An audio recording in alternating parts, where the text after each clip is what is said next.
Okay, hello, I am Emily. I'm a Costa representative from the English department. And today for our Ask the Faculty, I'm going to be interviewing Kyran Wyley from, what department are you?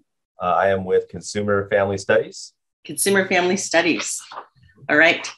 And so I'm going to go down this list of questions. Are you ready? I'm ready whenever you are. All right. Number one is, what is your favorite food truck?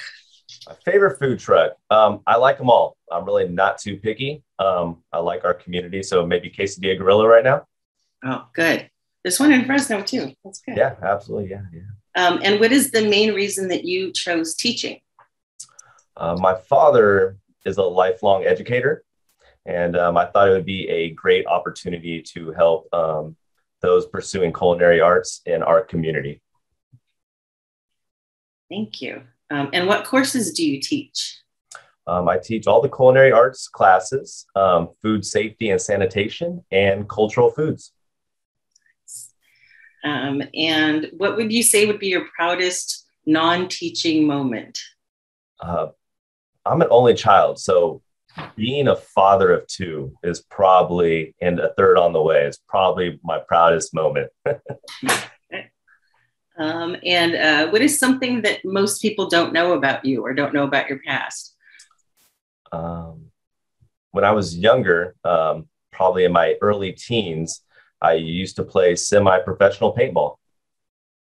Fun. Yeah. What movie can you watch 1,000 times? Probably Forrest Gump and maybe Tin Cup, a golf movie, probably. So in your classes, what is your late work policy? My late work policy. I accept all late work for full credit, but I do have a participation grade. So points are knocked off for turning in late work for the participation grade. And what about your absence policy?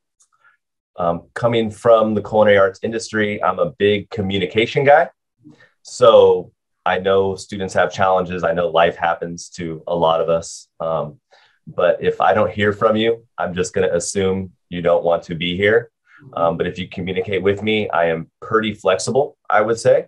But being culinary arts, you need to be here. It's hands-on. So, yeah. Yeah, it feels like one of those things you really need to be there. Yeah, absolutely. Absolutely. But communication, I try to make it like a job. If you don't call or don't show up to, to one of your shifts in culinary arts, you're probably not going to have a job very long. So I try to keep that same energy in the classroom. Good. And what is one piece of advice that you would give to your students? Oh, man. My dad used to always tell me, get up out of bed and show up. If you get up and you show up, it's normally not that bad. And so that's one thing I always tell everybody, show up. And then, of course, never stop learning. Never stop learning. Always continue to learn every day. Do you have any pets? Yes, we have two dogs. We have a French bulldog named Nico, and then we have a schnauzer named Pepper. And on this question's kind of silly, but on a Sunday, would you rather hike a mountain or kill zombies? Honest. Yeah. So maybe in the morning, hike the mountain, and then at night, kill the zombies. It's a good order. What is your favorite recent teaching moment? Oh, man. I'm going to be honest. COVID was really not easy to teach culinary arts. So the ability to have students back in person and seeing the energy from just receiving the energy from the students, and I kind of feed off that. So I'm going to take that as, one of the biggest ones, just having students back here. So we can get in there and cooking and just feeling the energy and seeing the enthusiasm that they have with cooking that I could not get in online, in online teaching. So I would definitely say that. You can't smell a video. No, you cannot. And you can't just, you can't see the enthusiasm that the students are getting from cooking a dish and being proud of a dish. You just can't get that over Zoom or, of course, Flipgrid or whatever, platform I would be using in online. So That's probably, I'd say that right now. And where do you like to go for a trip if it was a long weekend? Long weekend. Fantastic. Take the trailer somewhere where there's a beach and the golf courses. Are you the kind of person who does it now or waits until the last minute? Oh, I'm gonna do it now type of guy. I like to knock stuff out. Yeah, I start getting a little anxious if things are on my plate too long. And if you weren't teaching, is there another career that you would pursue? Yeah, besides culinary, yeah, probably athletics. Something in the athletic field. We have a great AD here, Brent Davis, but I would love his job. That'd be fantastic. What is your favorite anxiety reliever? Oh, well, obviously cooking, one of them. A glass of wine, cooking, and listening to music is fantastic. And then probably golfing as well. What is one inanimate object that you would take with you if you were stranded on a deserted island? An inanimate object. Oh, goodness. A boat, maybe, to get off the island. Strategic choice. Yeah. If not a boat, a radio. I don't know, a radio, maybe. What is your favorite thing about your job?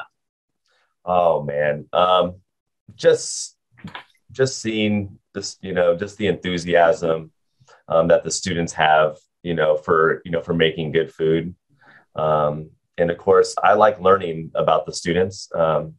In the kitchen, in general, you can learn a lot about somebody, and you can learn a lot about somebody by having a meal with them.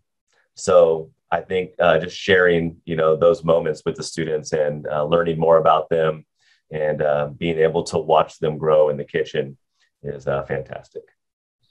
And in your office, where I think you're in your office right now. I am in the office, yes. The question is office decor, minimalist or maximalist? So minus the white walls, I have a lot of stuff in here. So I would probably say maximalist. I got stuff everywhere. And what is the biggest obstacle you would remove for your students if you could? Doubt, maybe.